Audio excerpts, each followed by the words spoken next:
The gunshot that killed Rebecca Johnson's husband echoed through the canyon for 3 full seconds before his body hit the ground, and in those 3 seconds, she felt her entire world collapse around her swollen belly.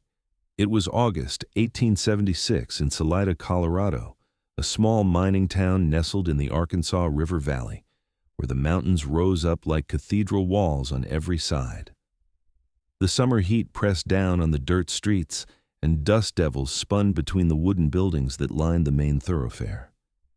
Rebecca stood in the doorway of the general store, one hand pressed against her 7-month pregnant stomach, watching as they carried Thomas away on a makeshift stretcher. The bank robbery had gone wrong, they said. Thomas had been walking past when the outlaws came running out, guns blazing, a stray bullet. Wrong place, wrong time. The words meant nothing to her now. She was 22 years old, widowed, and carrying a child who would never know its father. The funeral was held 2 days later under a merciless sun. Rebecca wore black despite the heat, standing at the graveside with her Bible clutched in her hands. The leather cover was worn smooth from years of handling, passed down from her grandmother. As the preacher spoke words of comfort that barely penetrated the fog of her grief, Rebecca felt the baby kick hard against her ribs, as if protesting the loss of the father's voice it would never hear. She closed her eyes and prayed, not for understanding, but for strength. Her faith had been the bedrock of her existence since childhood, and even now, standing over her husband's grave, she refused to let it crumble. Thomas had been a good man, a clerk at the assayer's office, with dreams of saving enough to buy a small ranch where they could raise their family. Those dreams were buried with him in the rocky Colorado soil. After the service, the townspeople offered their condolences with gentle touches and soft words. Mrs. Harriet Chen from the boarding house pressed a basket of food into her hands. Pastor Williams promised to check on her regularly. But Rebecca knew the truth that lay beneath their kindness. A pregnant widow in a mining town was a precarious thing. Without a husband's income, without family nearby, she would need to find work quickly or face destitution. The small house she had shared with Thomas felt cavernous that night. She sat at the kitchen table with a candle burning low, going through their savings. $43. Enough for perhaps 2 months of rent and food if she was careful. The baby kicked again, and she placed her hand over the spot, feeling the flutter of life beneath her palm. "We will survive this," she whispered to her unborn child. "God has not brought us this far to abandon us now." The next morning, Rebecca tied her dark hair back in a practical bun and walked through town, stopping at every business to inquire about work. The saloon owner looked at her belly and shook his head. The hotel manager said he had no positions available. The bakery owner was sympathetic, but explained he could barely afford to pay his current worker. By noon, Rebecca's feet ached, and her spirits had begun to fray at the edges, but she pushed the despair away with prayer and determination. She was sitting on a bench outside the general store, catching her breath in the shade, when she overheard 2 miners talking. "They say Quincy Foster brought down a grizzly bear single-handedly up in the high country," one man said, his voice full of awe. "Damn near 8 feet tall when it stood up. He walked into town yesterday with the pelt on his back like it weighed nothing." "That mountain man is more beast than human himself," the other replied. "Built like an ox, strong as 10 men.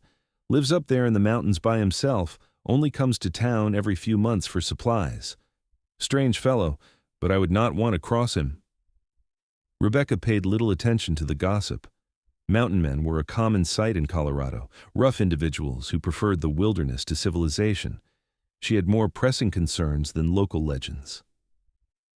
That evening, she sat in the church long after the other congregants had left. The wooden pews were simple but solid, and the last rays of sunlight streamed through the plain glass windows, painting everything in gold. Pastor Williams found her there, her head bowed in prayer. "Rebecca," he said gently, sitting beside her, "I've been thinking about your situation. I may know of something that could help." She looked up, hope flickering in her chest. "Anything, Pastor. I will do any honest work. There is a man who lives up in the mountains, about 8 miles northwest of here. Name is Quincy Foster. He came to me last month looking for someone who could help him with cooking, cleaning, and mending. He said his cabin had fallen into disrepair, and he needed someone with domestic skills. I told him I would keep an ear out." The pastor paused, choosing his words carefully. He is a good man, Rebecca, despite his rough appearance. He attends service when he is in town. His faith is genuine, though he keeps to himself most of the time. Rebecca's heart beat faster. Would he accept a pregnant widow? I cannot say for certain, but I can send word to him if you are willing to consider it. The pay would be fair, and you would have room and board. It would be proper, of course. You would have your own space, and Quincy is a man of honor. She thought of her dwindling savings, of the child growing inside her, of the long winter that would come to the Colorado mountains. Her faith had never wavered, not through illness, not through poverty, not even through Thomas's death. She believed that God placed opportunities before those who trusted in him. Yes, she said firmly, please send word. I will go. 3 days later, Rebecca stood in front of the general store with her few belongings packed in a worn carpet bag and a small trunk. Pastor Williams had arranged for a supply wagon heading up into the mountains to give her passage. The driver, a weathered man named Jack Simmons, helped her onto the bench seat with surprising gentleness. You sure about this, Mrs. Johnson? He asked, his lined face concerned. That is rough country up there, and Foster is not exactly sociable. I am sure, Rebecca said, adjusting her bonnet against the morning sun. The Lord provides for those who trust in him. Jack just nodded and clicked his tongue at the horses. The wagon lurched forward, and Salida began to recede behind them. The road, such as it was, wound up into the foothills through stands of pine and aspen.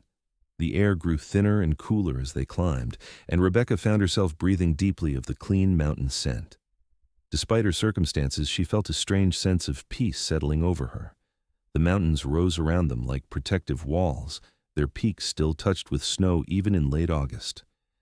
After nearly 3 hours of steady climbing, the wagon turned onto a narrow track that was barely more than 2 ruts in the grass. They followed this for another half hour until the trees opened up into a clearing, and Rebecca saw the cabin. It was larger than she had expected, built from thick pine logs with a stone chimney rising from one side. The roof looked solid, and there was a small barn behind it, along with a chicken coop and what appeared to be a smokehouse. But the place clearly showed signs of neglect. Weeds grew tall around the foundation, one of the windows had been crudely boarded over, and tools lay scattered about the yard. Before Jack could even set the brake, the cabin door opened and a man stepped out onto the porch. Rebecca's first thought was that the miners had not exaggerated. Quincy Foster was enormous, well over 6 feet tall with shoulders that seemed to fill the doorway. His hair was dark brown and hung past his shoulders, tied back with a leather cord. His face was weathered and tanned, with a strong jaw shadowed by several days of beard growth. He wore a simple homespun shirt that stretched across a chest and arms rippling with muscle, and his hands, she noticed, were large and scarred from hard work. He looked like he had been carved from the mountains themselves, solid and immovable. But it was his eyes that caught her attention. They were a startling shade of blue-gray, like a winter sky. And when they met hers, she saw intelligence in something else. Loneliness, perhaps, or sorrow. You must be Mrs. Johnson, Quincy said, his voice a deep rumble. He descended the porch steps with surprising grace for such a large man. Pastor Williams sent word. I am, Rebecca said, accepting Jack's hand to climb down from the wagon. She stood straight despite her fatigue, meeting Quincy's gaze directly. Thank you for considering me for this position, Mr. Foster. Quincy's eyes dropped briefly to her swollen belly, and something flickered across his face. Not judgment, but something softer. Understanding, maybe. Pastor told me about your husband. I'm sorry for your loss. Thank you, Rebecca said quietly. The words were becoming easier to say, though the pain behind them had not diminished. Jack cleared his throat. I will get her trunk. As the 2 men unloaded her belongings, Rebecca looked around the clearing. Despite the neglect, she could see the bones of something good here. The land was beautiful, surrounded by towering pines and aspens. A clear stream ran along the eastern edge of the property, its water sparkling in the sunlight. Birds sang in the trees, and the air smelled of pine sap and wildflowers. The cabin has 3 rooms, Quincy said, startling her from her observation. The main room with the hearth and kitchen, my room, and a smaller room that you can have. It needs work, but it is private and the roof does not leak. He paused, shifting his weight. I want to be clear about the arrangement, Mrs. Johnson. This is employment, nothing more. You will have your own space and I will respect your privacy. I am looking for someone to help with cooking, mending, and general housekeeping. In return, you will have room, board, and $2 a week. $2 a week was generous, more than she could have hoped for. Rebecca nodded. That is acceptable, Mr. Foster. I am grateful for the opportunity. Quincy studied her for a long moment, his blue-gray eyes searching her face. You're not afraid of living up here, isolated, with a stranger? Rebecca thought about her answer carefully. I am a woman of faith, Mr. Foster. The pastor vouched for your character, and I trust in God's plan for my life. Fear has no place in that trust. Something shifted in Quincy's expression, a softening around his eyes. The pastor said your faith had never wavered, even after losing your husband. It has not, Rebecca said firmly, and it will not. Quincy was quiet for a moment, then nodded slowly. Then mine will not either, he said, almost to himself. Jack finished unloading the trunk and climbed back onto the wagon. You take care, Mrs. Johnson. I will be back through in 2 weeks with supplies if you need to send word to town. Thank you, Mr. Simmons, Rebecca said. As the wagon rumbled back down the track, Rebecca felt a flutter of nervousness in her stomach, separate from the baby's movements. She was truly alone now with this mountain man, this stranger, 8 miles from town in the wilderness. But she squared her shoulders and turned to face Quincy, who was watching her with an unreadable expression. Would you like to see the cabin? He asked. Yes, please. Quincy picked up her trunk as if it weighed nothing and carried it inside. Rebecca followed, ducking slightly as she passed through the doorway, though it was tall enough to accommodate Quincy's impressive height. The main room was spacious, but clearly the domain of a man living alone. A large stone hearth dominated one wall, with a black iron stove set into it. A rough-hewn table with 2 chairs sat in the center of the room. Shelves lined the walls, holding supplies and equipment in a haphazard fashion. Animal pelts were stacked in one corner, and tools hung from pegs driven into the log walls. Everything was functional but chaotic, and dust lay thick on most surfaces. I know it is not much, Quincy said, a hint of embarrassment in his voice. I have let things go since my mother passed 2 years ago. She used to keep everything proper. Your mother lived here with you? Rebecca asked. For the last 5 years of her life. My father died back east and she came west to be with me. This was her home until the fever took her. Quincy's voice was matter-of-fact, but Rebecca heard the grief underneath. I have not been good at maintaining things the way she did. Rebecca walked to one of the windows and drew back the oilcloth curtain. Sunlight streamed in, illuminating the dust motes in the air. It has good bones, she said. It just needs care and attention. Quincy showed her the smaller bedroom off the main room. It contained a simple bed frame with a cornhusk mattress, a small dresser, and a wooden chair. The room was clean but sparse, and Rebecca immediately began mentally arranging it into something more comfortable. I will bring in more firewood, Quincy said. The nights get cold up here, even in summer, and I will fix that broken window tomorrow. He hesitated at the door. If you need anything, Mrs. Johnson, just say so. I want you to be comfortable here. Thank you, Mr. Foster. And please, call me Rebecca. Quincy, he said in return. Just Quincy. After he left, Rebecca unpacked her few belongings, hanging her 2 extra dresses on pegs, arranging her brush and mirror on the dresser, and placing her Bible on the small table beside the bed. The baby kicked hard, and she sat down on the bed, suddenly exhausted from the day's journey and the weight of all the changes in her life. We are going to be all right, she whispered, her hands on her belly. This is where God has led us, and we will make the best of it. That evening, Rebecca insisted on preparing supper, despite Quincy's protests that she should rest after the journey. She found the kitchen supplies in surprising abundance. Quincy clearly did not go hungry in his mountain solitude. There were sacks of flour and cornmeal, jars of preserved vegetables, salted pork, and dried beans. She made a simple meal of biscuits, fried salt pork, and rehydrated beans flavored with wild onions she found hanging in bunches from the rafters. Quincy ate with the focused intensity of a man who usually took his meals alone, not speaking until he had cleaned his plate. That is the best meal I have had in 2 years, he said finally, looking at her with something like wonder. My cooking is passable, but this is proper food. Rebecca felt a small glow of satisfaction. Thank you. Tomorrow I will take inventory of everything and plan some more varied meals. And I notice the garden behind the cabin is overgrown. If you can clear it, I can plant some late vegetables that might still produce before winter. I will do that, Quincy said. He stood and began gathering the dishes, but Rebecca stopped him. That is my job, she said gently. You have provided employment and shelter. The least I can do is clean up after meals. Quincy looked like he wanted to argue, but he nodded and stepped back.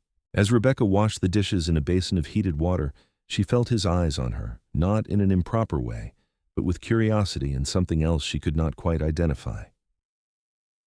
May I ask you something, Rebecca? He said after a while. Of course. Why did you agree to come up here? A woman in your condition, alone with a stranger. Most women would have been terrified. Rebecca dried the last plate and turned to face him. I was not raised to give in to fear, Quincy.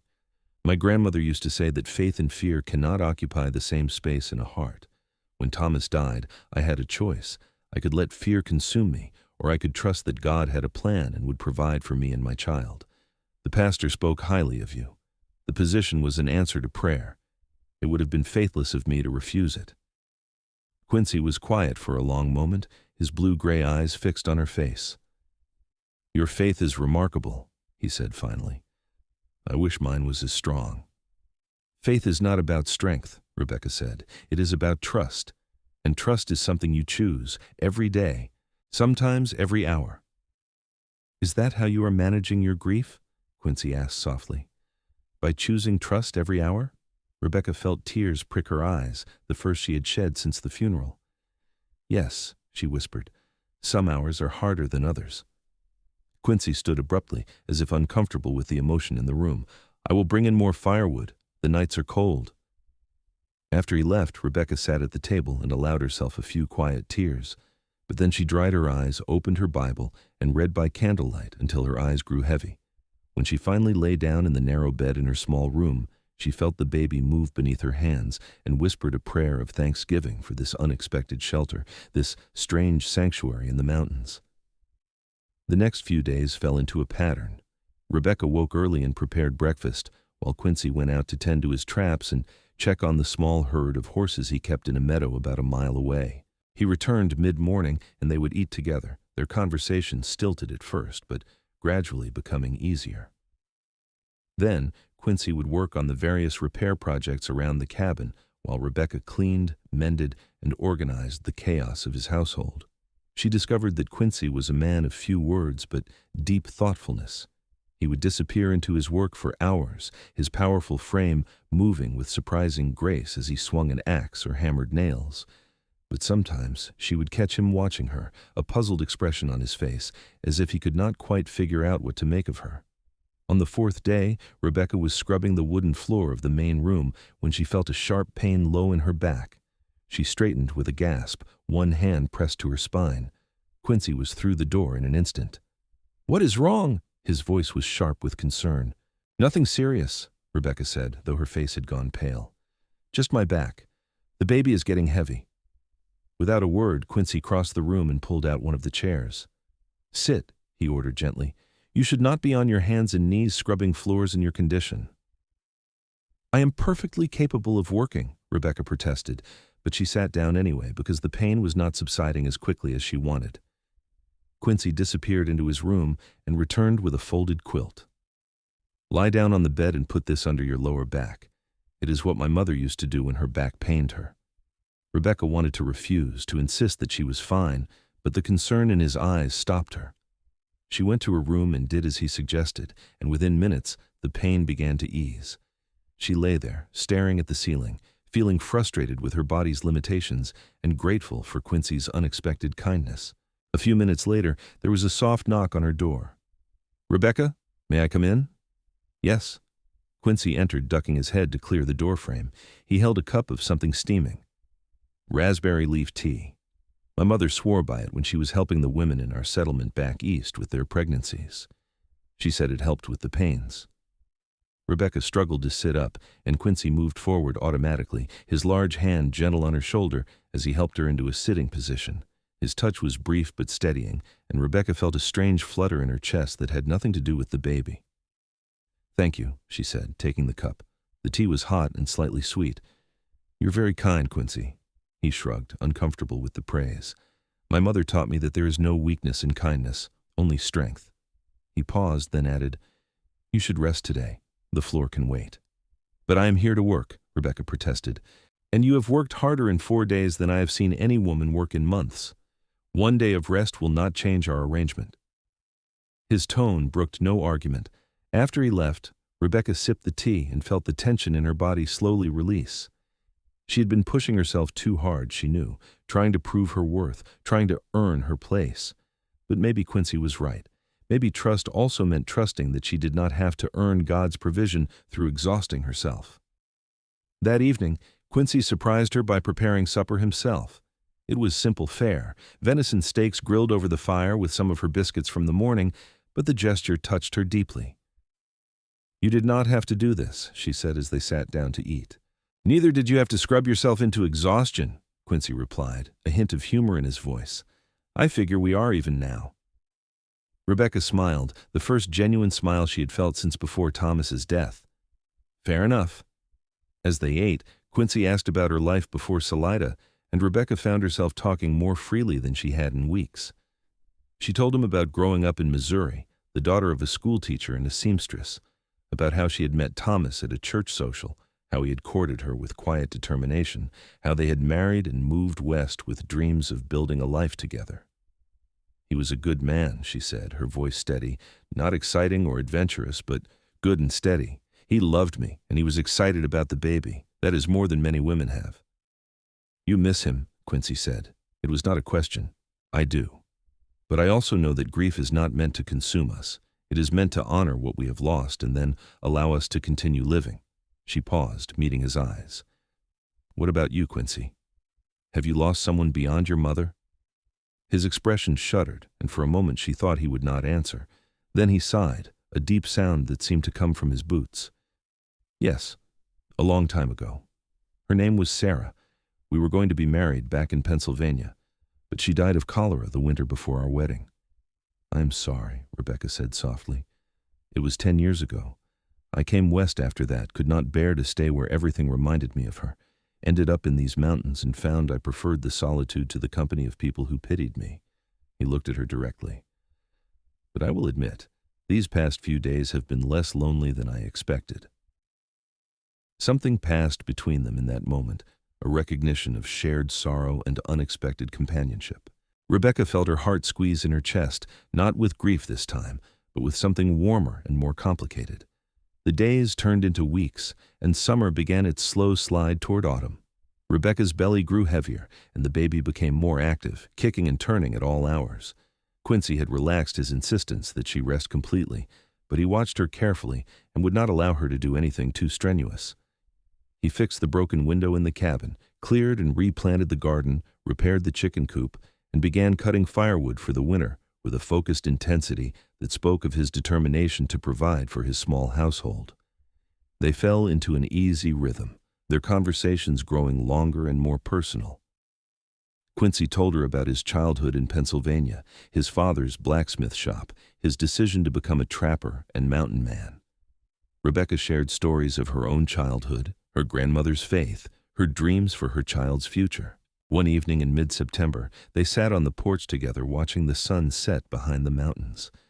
The air was crisp with the promise of autumn, and the aspens were beginning to turn gold against the dark green of the pines.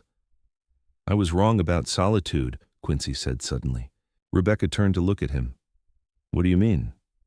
"I thought I preferred being alone. I convinced myself that solitude was safer than connection, that isolation was better than risking loss again." He met her eyes, and in the fading light, his expression was open and vulnerable in a way she had never seen before. "But having you here, Rebecca, having someone to talk to share meals with, to care for, it has reminded me that humans were not meant to live alone. That connection, even with the risk of loss, is what makes us fully alive." Rebecca's heart was beating fast. "Quincy, I am not saying this to make you uncomfortable," he continued quickly. "I know you are still grieving your husband. I know you came here for work, not for anything else, but I want you to know that having you here has changed something in me. Your faith, your strength, the way you choose trust over fear every day, it has made me want to be a better man." Tears filled Rebecca's eyes. "You are already a good man, Quincy. One of the best I have known." They sat in silence after that, but it was a comfortable silence, full of unspoken understanding. The stars began to emerge in the darkening sky, and somewhere in the distance, a wolf howled. Rebecca felt the baby kick, and without thinking, she reached for Quincy's hand and placed it on her belly. He froze, his eyes wide with surprise. Then the baby kicked again, hard enough that Rebecca gasped and laughed at the same time. "Did you feel that?" she asked. "Yes," Quincy breathed, wonder in his voice. "That is remarkable. Strong. A fighter." "Like its mother," he added softly. Rebecca's breath caught. Their eyes met and held, and in that moment, something shifted between them. It was not love, not yet, but it was the recognition of the possibility of love. The knowledge that hearts, even broken ones, could heal and open again. The moment was broken by the baby delivering another powerful kick that made both of them laugh. Quincy withdrew his hand gently and stood. "I should check on the horses before full dark," he said, his voice gruff. "Quincy," Rebecca called as he stepped off the porch. He turned back. "Thank you. For everything." He nodded, a small smile touching his lips, and then he was gone into the gathering darkness. That night, Rebecca lay in her bed and allowed herself to acknowledge what she had been pushing away for weeks. She was developing feelings for Quincy Foster, real, deep feelings that went beyond gratitude for his protection and provision. She admired his strength, his gentleness, the way he had opened his home and his life to her without expectation. She loved the sound of his deep voice, the way his eyes crinkled when he smiled, the careful way he moved around her as if afraid his size might frighten her. But was it too soon? Thomas had been dead less than 3 months. Was she dishonoring his memory by feeling drawn to another man? She opened her Bible and read by candlelight, searching for answers. But what she found instead was reassurance that life was meant to be lived, that love was not a finite resource that could be used up, that God's plan sometimes led people through valleys of sorrow into unexpected places of joy. "Help me know what is right," she prayed. "Help me honor Thomas's memory while also being open to whatever future you have planned for me." The next morning, Rebecca woke to find the first frost of autumn coating the grass outside her window. She dressed warmly and emerged from her room to find Quincy already up, stoking the fire in the hearth. "Winter comes early in the mountains," he said by way of greeting. "We should go to town today for additional supplies before the first snow." The journey to Salida was long but pleasant. Quincy drove the wagon with easy competence, and Rebecca sat beside him, wrapped in a heavy shawl against the cool morning air. They talked about practical matters, making lists of what they needed, but beneath the practical conversation was an awareness of each other that had not been there before. In town, people stared at them with curiosity. Rebecca Johnson, the recent widow, arriving with the reclusive mountain man. She could see the speculation in their eyes and the whispers behind hands, but she held her head high and greeted people pleasantly, refusing to feel ashamed of a situation that was entirely proper. Pastor Williams found them at the general store and pulled Rebecca aside while Quincy was loading supplies. "How are you doing, Rebecca? Really?" the pastor asked, his eyes kind but searching. "I am well, Pastor, better than I have been since Thomas died. Quincy has been a perfect gentleman, and the work has given me purpose." "I am glad to hear it, but I must ask, have you thought about what will happen when the baby comes? You will need help, someone with experience in birthing." Rebecca's hand went to her belly. The baby was due in early November, less than 2 months away. "I had not thought that far ahead," she admitted. "There is a woman, Mrs. Martha Sanders, who serves as midwife for the area. I will send word to her as your time grows near. She can come up to the cabin and stay with you for the delivery." "Thank you, Pastor. That eases my mind considerably." When they returned to the wagon, Quincy looked at her closely. "Everything all right?" "Yes. The pastor was just arranging for a midwife to attend the birth." Something flickered across Quincy's face. Concern, perhaps, or fear. "That is good. I would not know what to do if anything went wrong." As they drove back up into the mountains, Rebecca said quietly, "Are you worried about the birth?" Quincy was silent for a long moment. "My mother told me once about all the things that can go wrong when a woman has a baby. She lost 2 children in childbirth before I was born. And Sarah, my intended, she had a sister who died that way." He glanced at Rebecca, his expression troubled. "I suppose I'm afraid of losing someone else." Rebecca reached over and placed her hand on his arm, feeling the solid muscle beneath the fabric of his shirt. "I'm not planning on dying, Quincy Foster. I am young, healthy, and I have too much to live for, including this job that provides for my child." He covered her hand with his own, large and warm and calloused. "Including this job," he repeated, but his tone suggested he was thinking of things beyond employment. October arrived with a blaze of color. The aspens turned gold and copper, and the mountains looked like they were on fire. Rebecca spent her days preserving the last of the garden harvest, sewing small garments for the baby, and preparing the cabin for winter. Her belly was enormous now, and simple tasks like bending over or climbing the porch steps left her breathless. Quincy had become increasingly protective, hovering whenever she moved too quickly and insisting she rest frequently. One morning, Rebecca found him building something in the barn. When she asked what it was, he looked embarrassed. "A cradle," he admitted. "Every baby needs a proper cradle." Rebecca felt tears spring to her eyes, a common occurrence these days. "Quincy, that's so thoughtful." He shrugged, his hands continuing to work the wood with practiced skill. "I want the baby to have everything it needs." "The baby is blessed to have you looking out for it," Rebecca said softly. Quincy stopped working and looked at her directly. "Rebecca, I need to say something, and I want you to hear me out before you respond." Her heart began to beat faster. "All right. These past 2 months have been the best of my life in a very long time. Having you here, getting to know you, witnessing your strength and your faith, it has changed me. You have changed me." He set down his tools and came closer, his blue-gray eyes intense. "I know it has not been long since Thomas died. I know you came here as an employee, not as anything more. But I cannot continue to pretend that my feelings for you are purely those of an employer." Rebecca's breath caught in her throat. "I am falling in love with you, Rebecca," Quincy said, his voice low and earnest. "I love your faith, your courage, the way you face each day with determination. I love the sound of your voice and the way you hum while you cook. I love that you chose trust over fear, and in doing so, you taught me to do the same." He paused, vulnerability clear in his expression. "I'm not asking you to feel the same way. I know you may never see me as more than a friend or employer, but I needed you to know the truth."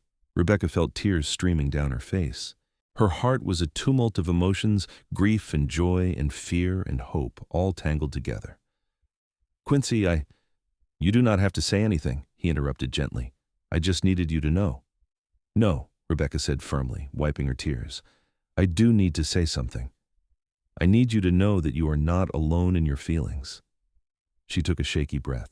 "I have been fighting my growing affection for you because I felt guilty, like I was betraying Thomas's memory. But the truth is, my heart is healing, and it is healing in a way that includes you. You have shown me kindness, respect, and care when I needed it most. You have given me shelter and purpose, and somewhere along the way, hope for a future I thought was lost." Quincy's expression was one of cautious wonder. "Are you saying—" "I am saying that I am falling in love with you too, Quincy Foster. It may be too soon by society's standards. It may seem improper or rushed, but my heart does not consult social calendars, and my feelings are real." She placed her hand on her belly. "This baby will need a father, and I cannot imagine anyone I would rather have in that role than you." Quincy closed the distance between them in 2 strides and gently cupped her face in his large, calloused hands. "I will love this child as my own," he said fiercely, "and I will spend every day of my life showing you that your trust in me was not misplaced." He bent down slowly, giving her time to pull away if she wanted, but Rebecca rose up to meet him. Their kiss was gentle and sweet, full of promise and new beginnings. When they parted, both had tears in their eyes. "I want to marry you, Rebecca," Quincy said, When you are ready, when enough time has passed that you feel comfortable with it, I want you to be my wife." "Yes," Rebecca said, laughing and crying at the same time. "Yes, when the time is right, I will marry you." They held each other carefully, mindful of her belly, and Rebecca felt a peace settle over her that she had not experienced since before Thomas's death. This was what trust looked like. This was what it meant to walk through sorrow and come out the other side into unexpected joy. 2 weeks later, on a cold morning in late October, Rebecca woke with a dull ache in her lower back. She had experienced false labor pains before, so she did not mention it to Quincy at breakfast. But as the morning progressed, the pains grew stronger and more regular. By noon, she was certain that her time had come. "Quincy," she called from her room, where she had gone to lie down, "the baby is coming." He appeared in the doorway instantly, his face pale. "Are you sure?"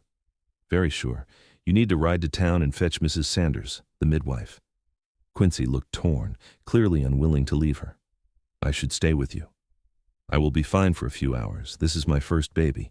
The labor will likely be long, but I need you to bring the midwife as quickly as possible." He nodded, his jaw set with determination. "I will be back before nightfall. I promise." He came to her side and kissed her forehead gently. "You are the strongest woman I know, Rebecca. You can do this." After he left, Rebecca heard the thunder of hooves as Quincy rode down the mountain faster than was probably safe. She smiled despite the growing pain. He would break his neck in his rush to get back to her. The labor progressed slowly, as first labors often do. Rebecca paced the cabin, praying and breathing through the contractions. She had been present at her sister's birth back in Missouri, so she knew what to expect. But knowing and experiencing were two very different things. The pains grew stronger and closer together as the afternoon wore on. True to his word, Quincy returned just as the sun was setting, with Mrs. Sanders riding behind him on his horse. The midwife was a sturdy woman in her 50s with capable hands and a no-nonsense demeanor. "Out with you," she ordered Quincy after taking one look at Rebecca. "This is women's work. Go split wood or clean the barn or something to occupy yourself." Quincy looked at Rebecca, clearly reluctant to leave. "I will be fine," she assured him, though her face was pale with pain. "Mrs. Sanders knows what she is doing." The next hours were the hardest of Rebecca's life. The pain was intense, relentless, and all-consuming. But through it all, she held on to her faith and the knowledge that Quincy was just outside, pacing like a caged bear, according to Mrs. Sanders, who checked on him once. "That man is absolutely beside himself," the midwife said with a small smile. "I have not seen a prospective father so agitated in years." "He is not the father," Rebecca panted between contractions. Mrs. Sanders raised an eyebrow. "Could have fooled me, dear. The way he looked at you when we arrived, that's a man in love if I ever saw one." Just after midnight, with a final tremendous effort that left Rebecca sobbing with exhaustion, the baby was born. The sound of its first cry filled the cabin, strong and indignant. "A boy!" Mrs. Sanders announced, holding up the squalling infant. "A big, healthy boy." Rebecca fell back against the pillows, tears of relief and joy streaming down her face. "A boy," she whispered. "Thomas would have been so happy." Mrs.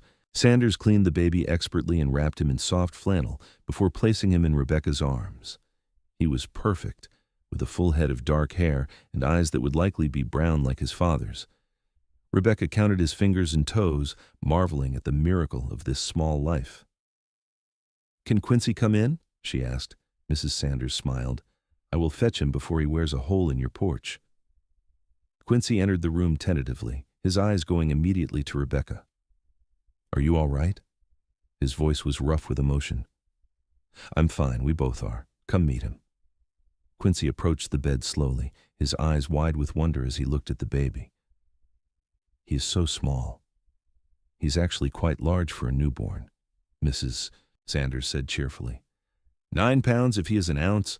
This young woman did remarkably well." Rebecca held the baby out to Quincy. "Would you like to hold him?" Quincy looked terrified. "I might hurt him. My hands are too big." "You will not hurt him. Please, Quincy." Carefully, as if handling the most precious thing in the world, Quincy took the baby into his arms. His large hands cradled the small body with surprising gentleness, and his expression transformed into something soft and protective. The baby stopped fussing and blinked up at him with unfocused eyes. "Hello, little one," Quincy murmured. "Welcome to the world." Rebecca felt her heart expand with love as she watched this strong mountain man hold her newborn son with such tenderness. "I want to name him Thomas Quincy Johnson," she said quietly. "Thomas for his father, and Quincy for the man who has become his protector." Quincy's eyes snapped to hers, bright with unshed tears. "Rebecca, It is fitting," she said firmly. "You are going to be his father in every way that matters." Mrs. Sanders, who had been discreetly cleaning up in the corner, made a soft sound of approval. "A good, strong name for a good, strong boy." The midwife stayed for 3 days, making sure both Rebecca and the baby were thriving. Little Thomas was a vigorous nurser and seemed content in his new world. Quincy was an attentive presence, bringing Rebecca meals, changing the baby's cloths with surprisingly deft hands, and watching over both of them with fierce protectiveness. On the morning Mrs. Sanders prepared to leave, she pulled Quincy aside. "You are going to make a fine father," she told him, "and that woman in there is a treasure. Do not let her go." "I do not intend to," Quincy replied. After the midwife left, the cabin settled into a new rhythm centered around the baby's needs. Rebecca was exhausted, but happy, and Quincy seemed to have taken to fatherhood naturally. He would walk Thomas around the cabin for hours when the baby was fussy, his deep voice singing old mountain songs until the infant calmed. One evening, about 2 weeks after the birth, Rebecca found Quincy sitting in the rocking chair he had built, holding the sleeping baby against his broad chest. The firelight cast shadows on his face, highlighting the gentleness in his expression. "You look natural with him," Rebecca said softly. Quincy looked up and smiled. "I feel natural with him. It is strange. I never thought I would have children after Sarah died. I convinced myself I was not meant for family life. But this, having you and Thomas here, it feels right. It feels like what I was always meant for." Rebecca came and sat at his feet, her head resting against his knee. "I never thought I would find love again after Thomas died. I thought my heart was broken beyond repair. But you have shown me that hearts are more resilient than we think, and that God's plan is often bigger and more beautiful than our own limited vision." Quincy reached down with his free hand and stroked her hair. "When can we get married?" he asked. "I know we should wait a respectful amount of time, but I want you to be my wife, Rebecca. I want Thomas to have my name and protection legally. I want to wake up every morning knowing you are mine and I am yours." Rebecca thought about it. Thomas had been dead for 4 months now. By strict social standards, she should wait a full year before remarrying. But they were living in the mountains, far from society's prying eyes, and her circumstances were unusual. She had a child to protect and provide for, and more importantly, her heart had healed enough to open to new love. 6 months, she said. "When 6 months have passed since Thomas's death, we can marry. That will be February. Do you think Pastor Williams would come up here to perform the ceremony?" "I will make sure he does, even if I have to carry him up here on my back," Quincy said with such conviction that Rebecca laughed. Winter descended on the mountains with a vengeance.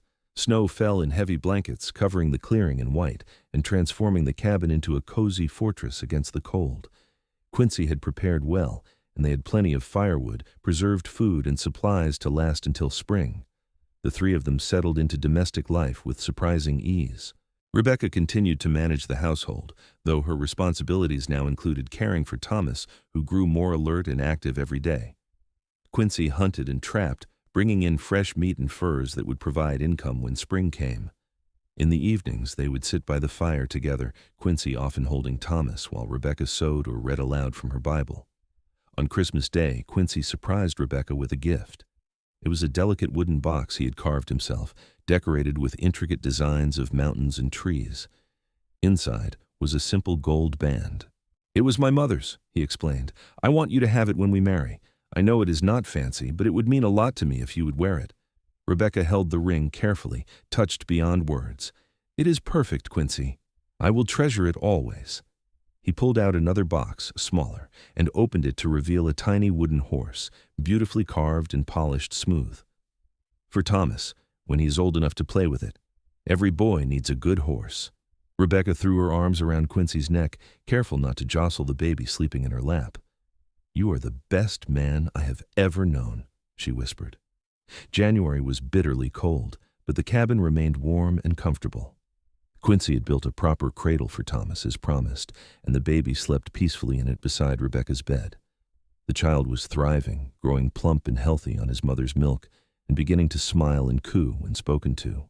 On a particularly cold night, a blizzard swept down from the high peaks, howling around the cabin with frightening intensity. Rebecca woke in the middle of the night to check on Thomas and found Quincy already up, adding wood to the fire. "Could not sleep?" she asked. "Wanted to make sure the fire stayed strong. This storm is fierce." He looked at her in the firelight, his expression tender. "I was also thinking about how different my life is now compared to a year ago. Then, I was alone, convinced I would always be alone. Now I have you and Thomas, and in a few weeks you will be my wife. It seems almost too good to be true." Rebecca crossed the room and took his hand. "It is true, Quincy. This is real. We are real.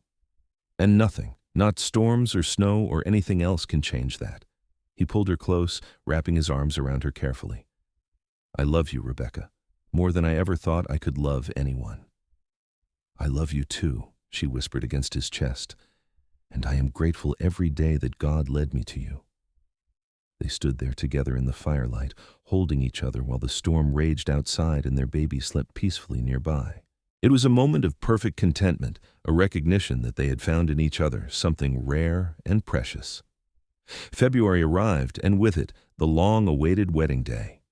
True to his word, Quincy had sent word to Pastor Williams, who agreed to make the journey up the mountain with his wife to perform the ceremony and witness the marriage. The day was cold but clear, with brilliant sunshine sparkling off the snow.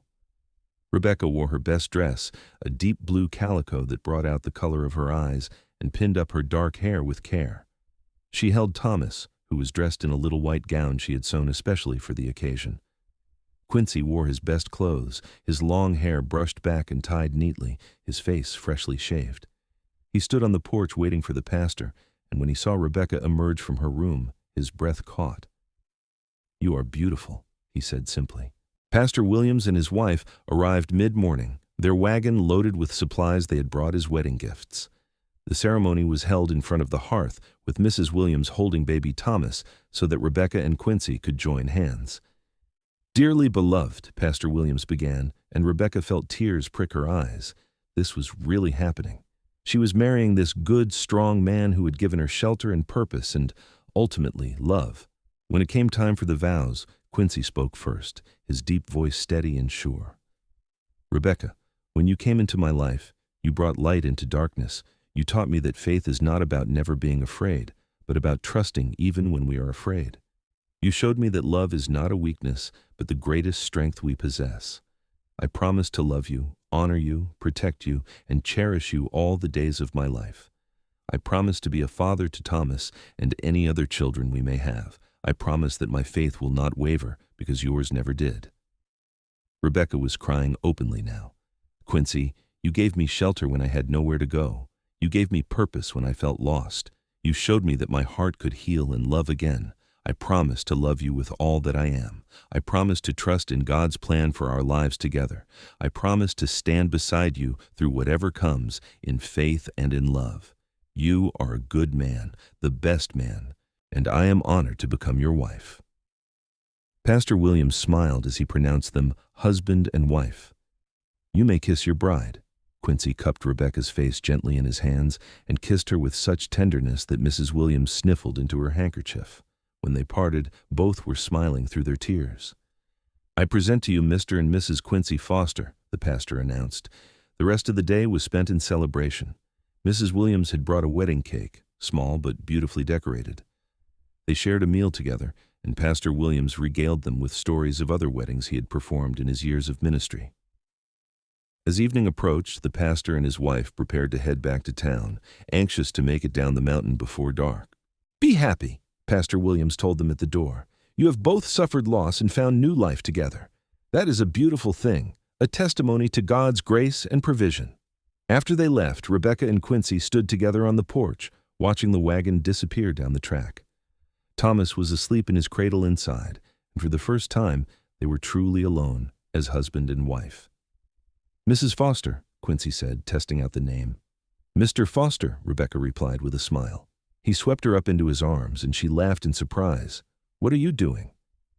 Carrying my wife over the threshold properly, he said, and he did exactly that, carrying her inside and kicking the door shut behind them. That night, they came together as husband and wife for the first time, and it was gentle and beautiful and full of love. Later, lying in Quincy's arms in the bed they would now share, Rebecca felt a completeness she had not known was possible. Thank you, she whispered into the darkness. For what? For loving me. For giving Thomas a father, for showing me that new beginnings are possible. Quincy tightened his arms around her. Thank you for trusting me, for choosing faith over fear, for teaching me to do the same. Spring came to the mountains in a rush of snowmelt and wildflowers.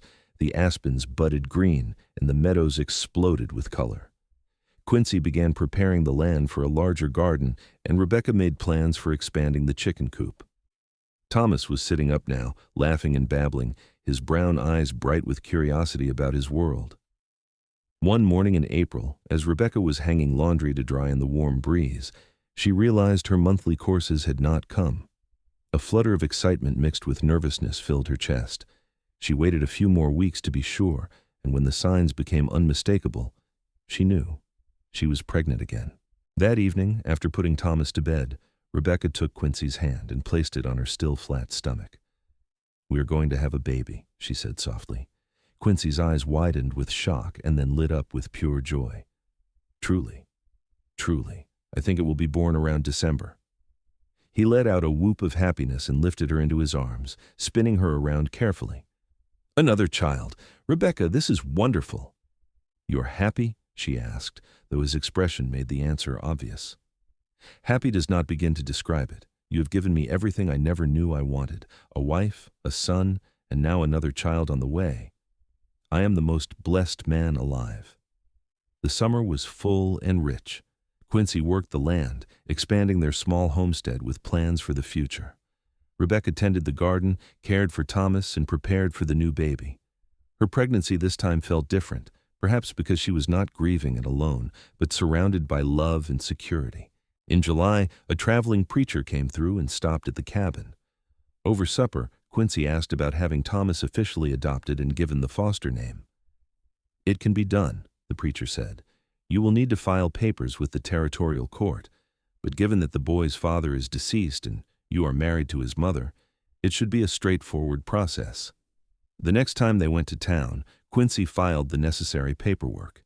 By August, Thomas Quincy Johnson legally became Thomas Quincy Foster. When the papers came through, Rebecca cried happy tears. Now he is truly yours, she said to Quincy. He was always mine, Quincy replied, holding the toddler who was pulling on his beard. But I am grateful for the legal recognition. Autumn arrived with its usual brilliance, and Rebecca's belly swelled with their second child. Thomas was walking now, toddling around the cabin on unsteady legs, getting into everything with cheerful determination. Quincy was endlessly patient with him, carving him toys and teaching him words, delighting in every milestone. On a cold December night, with snow falling softly outside, Rebecca went into labor. This birth was faster than the first, and by dawn, they had a daughter. She was smaller than Thomas had been, with a shock of dark hair and eyes that would eventually turn the same blue-gray as her father's. What should we name her? Quincy asked, holding his daughter with the same wonder he had shown when holding Thomas for the first time. Rebecca thought for a moment. Hope, she said, because she represents the hope and new life that came from sorrow. Hope Foster. Hope Foster, Quincy repeated, smiling. It is perfect. The years that followed were full and happy. Quincy and Rebecca built their life together in the mountains, raising their children with love and faith. Thomas grew strong and capable, learning to hunt and trap alongside his father. Hope was a bright, curious child who loved to help her mother in the garden and demanded bedtime stories every night. 2 years after Hope was born, Rebecca gave birth to twin boys, whom they named Jacob and Joshua. The cabin, which had once housed a lonely mountain man, now rang with the sounds of children's laughter and family life. Quincy expanded the cabin several times to accommodate their growing family, adding rooms and improving the property year by year. He never lost his love for the mountains, but he no longer sought solitude. His family was his joy, his purpose, his reason for being. Rebecca's faith, which had never wavered even in her darkest moments, became the foundation of their family life. Every evening, they gathered together for Bible reading and prayer. On Sundays, Quincy would load the entire family into the wagon and make the long journey to Salida for church services. The townspeople watched the Foster family with approval, seeing in them a testament to God's provision and the possibility of redemption after loss. One evening, when Thomas was 7 and preparing for bed, he asked his father a question. "Papa, did you always want to be a father?" Quincy thought about it carefully, combing his fingers through his son's dark hair. "No, son. There was a time when I thought I would live alone in these mountains forever. But then your mother came into my life, and she taught me something important." "What did she teach you?" "She taught me that faith means trusting God even when we are afraid. She showed me that love is worth the risk of loss, and that family is the greatest blessing a man can have." He kissed Thomas's forehead. "You, Hope, Jacob, and Joshua, and your mother, you are the best things that ever happened to me." "I am glad Mama came to live with us," Thomas said sleepily. "So am I, son. So am I." Years later, when Thomas was grown with children of his own, he would ask his mother about those early days, about how she found the strength to start over after his birth father's death. Rebecca, her hair now streaked with silver, but her faith still strong, would smile and say, "I chose trust over fear every single day. And God rewarded that trust with more blessings than I could have imagined. He gave me your father, this beautiful life, and all of you." Never underestimate the power of unwavering faith. On their 25th wedding anniversary, Quincy and Rebecca stood together on the porch of their now expanded cabin, watching the sunset behind the mountains. Their children were grown, scattered across Colorado with families of their own, but they visited often, and the cabin was frequently full of grandchildren. "Do you ever regret it?" Quincy asked, his arm around Rebecca's shoulders. "Marrying me so soon after Thomas died? Choosing this hard life in the mountains instead of something easier in town?" Rebecca looked up at him, her eyes still bright with love. "Not for a single moment. You gave me everything I needed when I needed it most. Shelter, purpose, love, family, a life rich in all the ways that matter. How could I regret any of that?" Quincy pulled her close and kissed the top of her head. "I love you, Rebecca Foster. More today than the day I married you, which I would not have thought possible." "I love you too," she said. "You are the answer to prayers I did not even know to pray." They stood there together as darkness fell and the stars emerged, two people who had found each other in the midst of sorrow and built a life together founded on faith, trust, and enduring love. The mountains rose around them, steadfast and eternal, bearing witness to the family that had flourished in their shadow. Inside the cabin, firelight glowed warmly through the windows, a beacon of home and safety and love that would continue to burn brightly for generations to come. The story of the pregnant widow whose faith had never wavered and the mountain man who said, "Then mine will not either," became a family legend, passed down through the years as a testament to the power of trust, the resilience of the human heart, and the way God's plan often exceeded even the wildest hopes and dreams. And so their story ended, not with sorrow, but with joy, not with loneliness, but with love, not with doubt, but with faith that had indeed never wavered, carrying them through every trial and triumph into a future more beautiful than either had dared to imagine. The mountains stood eternal witness to their love, and the cabin they built together remained in the family for over a century, a monument to the truth that new beginnings are always possible for those who choose trust over fear, and that love, when given freely and faithfully, multiplies beyond measure. The end.